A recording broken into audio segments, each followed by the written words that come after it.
Présidentielle, Macron arrive à La Réunion, pour des engagements réciproques. Emmanuel Macron, candidat d'En Marche. Bonjour monsieur, vous allez m'expliquer pourquoi vous avez appelé votre kiosque Emmanuel Macron. J'ai appelé mon kiosque Emmanuel Macron parce que je dormais et puis j'ai vu ça en rêve. Monsieur Macron a tendu ma main.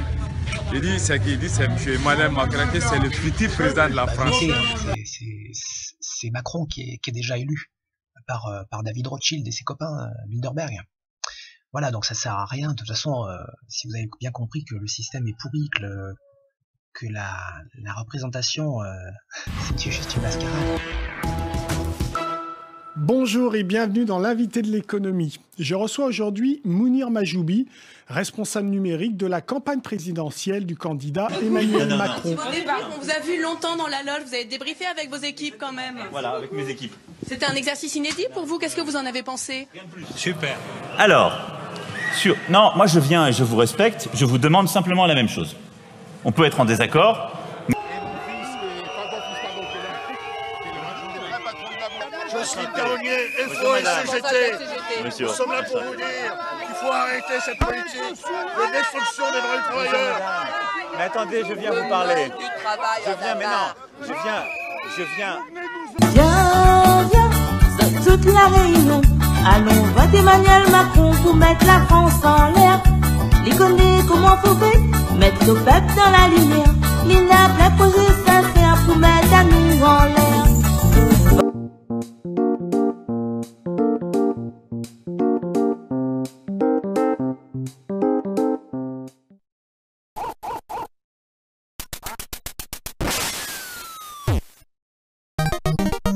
J'étais très frappé quand Emmanuel Macron disait, je vais le citer une fois, qu'il fallait augmenter le temps de travail pour les jeunes et le baisser une fois qu'on était un peu plus vieux. C'est à peu près ça qu'il propose. Alors typiquement, la proposition de quelqu'un qui jongle avec les fuseaux horaires, les nouvelles technologies, mais qui connaît rien du travail tel qu'il se déploie aujourd'hui dans notre pays. Mais rien du tout. Encore plus extraordinaire, j'avoue que quand j'ai vu ça, je me suis un petit peu frotté les yeux pour voir si ce que je lisais était exact. Attali, qui, je vous le rappelle, il y a environ 1 an et demi de cela, était venu et nous avait expliqué aux Français que finalement Emmanuel Macron serait en gros le prochain président de la République et qui d'ailleurs il connaissait qui serait après lui. Bon. Or que moi, je rêve difficilement. Donc, depuis qu'il n'est pas candidat, je dis que ça c'est le futur président de la France. Et puis j'ai mis le nom de mon kiosque, Emmanuel Macron. Mais les gens ne savent pas. Chaque fois, les gens parlent, Emmanuel Macron, c'est qui? Je dis, restez là, vous allez savoir dans peu de temps. Qui est ce type? Alors, beaucoup de gens ont entendu parler de son passage par la banque Rothschild, certains ont entendu parler de l'ENA, mais nous, on avait envie de rentrer en profondeur dans ce qu'était son parcours. Comment ça se fait qu'un jeune, peut-être brillant, se retrouve si haut, si vite? Par quels espaces s'est-il passé? Qui a-t-il rencontré pour avoir le parcours brillant qui en fait un favori à l'élection présidentielle à seulement 39 ans et sans aucun parti politique? Bon. Est-ce que vous allez voir vos militants? Est-ce que vous allez voir vos militants maintenant? Non, vous rentrez directement? Celui-là, il a pourri la vie de milliers de gens avec sa participation à la loi El Khomri. Il a pourri la vie de milliers de gens avec tout ce qu'il a pu inventer sur l'ubérisation. C'est d'ailleurs à partir de ce moment-là qu'on a eu droit au grand lancement de l'opération de marketing Macron.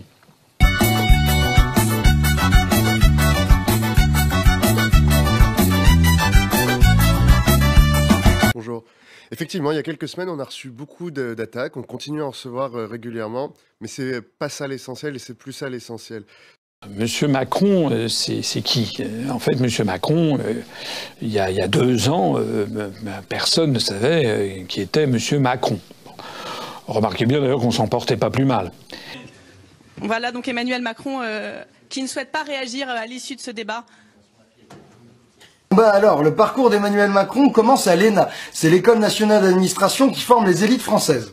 À l'ENA, il a la chance de sortir tout en haut et d'entrer à l'inspection des finances. L'inspection des finances, c'est un des corps les plus prestigieux de l'ENA. Et là-bas, il se retrouve couvé par Jean-Pierre Jouyet, qui est le chef des inspecteurs des finances et qui a Macron à la bonne.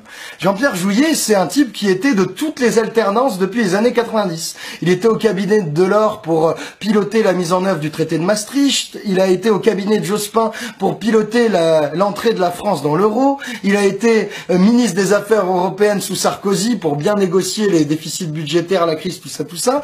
Et il a fini par être secrétaire général de l'Élysée à la fin de la présidence de François Hollande. Donc c'est un mec qui est central dans tous les réseaux de pouvoir, qui a accueilli Macron et qui l'a formé.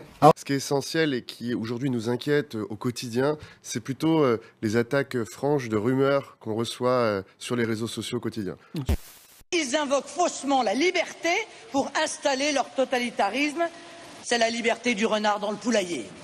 On fait croire à monsieur tout le monde que dans ce monde il sera un winner. Eh bien là, ce qui s'est passé est assez drôle, enfin est assez incroyable, puisque Jacques Attali a été interrogé lors de ce colloque et quelqu'un lui a posé comme question: de quoi Emmanuel Macron est-il le nom? Ce mec-là, qui est partout dans tous les gouvernements politiques depuis 20 ans, il a envoyé ce jeune inspecteur des finances, qui avait rien de particulier par rapport aux autres, dans la commission Attali. La commission Attali, qu'est-ce que c'est? C'est un truc qu'a nommé Sarko en 2008 pour réunir tous les grands patrons du CAC 40, toutes les têtes pensantes de l'économie bien intégrée, et formuler des recommandations de politique économique. Et Emmanuel Macron, il se retrouve rapporteur de cette commission. Et donc, il a rencontré plein de monde. C'est là qu'il a rencontré Serge Weinberg, qu'il a fait entrer à la banque Rothschild. C'est aussi là qu'il a rencontré le PDG de Nestlé. Et c'est avec Nestlé que, à la banque Rothschild, Emmanuel Macron a réalisé sa plus grande opération de fusion-acquisition. Et c'est comme ça qu'il est devenu millionnaire. Donc on voit que ce passage de Jouillet à Attali, qui a amené Macron à la commission Attali, ça a permis à Macron de se faire un solide réseau dans la place financière française, de prendre ses galons de politique économique, parce que évidemment la commission Attali, elle a recommandé tous les trucs que recommande la Commission européenne et tous les éléments de politique économique mis en place depuis des années. Moins en moins de fonctionnaires, on recule indéfiniment l'âge à la retraite, on casse le code du travail, on baisse les dépenses publiques. J'ai d'ailleurs vu une autre trouvaille qu'il a fait, je l'ai trouvé extraordinaire dans ses obsessions, cet homme. Il dit: il faut lire. Ah ben très bien. Alors donc, il faut ouvrir les bibliothèques le samedi et le dimanche. Le samedi? Mais c'est déjà le cas. Donc c'est juste pour aller faire bosser les gens le dimanche. Parce qu'à la bibliothèque, il y a des bibliothécaires dedans. Et s'il n'y a pas de bibliothécaire, il n'y a pas de bibliothèque. Et Jacques Attali a répondu textuellement ceci, alors je le lis pour ne pas me tromper. Monsieur Attali a répondu: de quoi Emmanuel Macron est-il le nom du vide de la politique française? Il n'incarne que le vide. Viens, saute toute la réunion. Allons vote Emmanuel Macron pour mettre la France en l'air. L'icôner comment faut faire, mettre le peuple dans la lumière. Mais un plein projet sincère pour mettre à nous en l'air. Et on les voit les jeunes guépards. On les voit les jeunes guépards. Les créatures du système que une habile manipulation transforme soudain, par la grâce peut-être.